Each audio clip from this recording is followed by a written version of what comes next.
Comment développer la force de ses doigts sans hangboard? Demande Clem Dudu.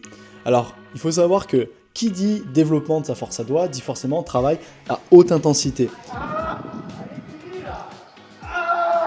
Il va falloir donc trouver le moyen de créer un stimulus suffisamment puissant pour entraîner des adaptations neuronales. Parce que lorsqu'on travaille sa force à doigts, sa force à bras, on travaille surtout le recrutement nerveux de ces fibres musculaires. Et on est beaucoup moins en escalade, en tout cas pour nous, sur de l'hypertrophie pure de ces fameuses fibres, comme on peut le retrouver dans d'autres sports comme la musculation. Maintenant, il faut savoir que même si les possibilités d'entraînement sont presque infinies, on retrouve surtout en escalade deux grandes écoles. Ceux qui d'abord préfèrent la poutre, où tout est contrôlé et mesuré, et puis la deuxième école d'entraînement, où on vient s'entraîner directement sur le mur pour développer sa force dans le geste.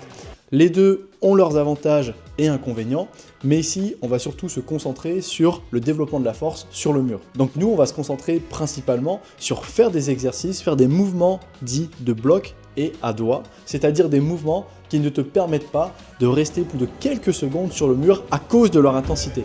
Et pour ça, je vais te montrer un exemple de séance facile à mettre en place dès la prochaine fois que tu vas t'entraîner. La séance s'appelle le bloc limite. Donc en fait, c'est une séance où tu vas venir travailler des blocs sans vraiment chercher à les enchaîner. Le but ici est plutôt d'essayer d'enchaîner 2 à 3 mouvements maximum d'affilée.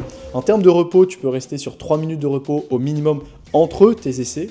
En termes d'essais et de répétitions, si tu débutes, tu peux commencer par 3 essais par bloc et faire 3 blocs différents donc pour commencer. Et tu peux monter jusqu'à 5 essais par bloc dans 4 blocs différents.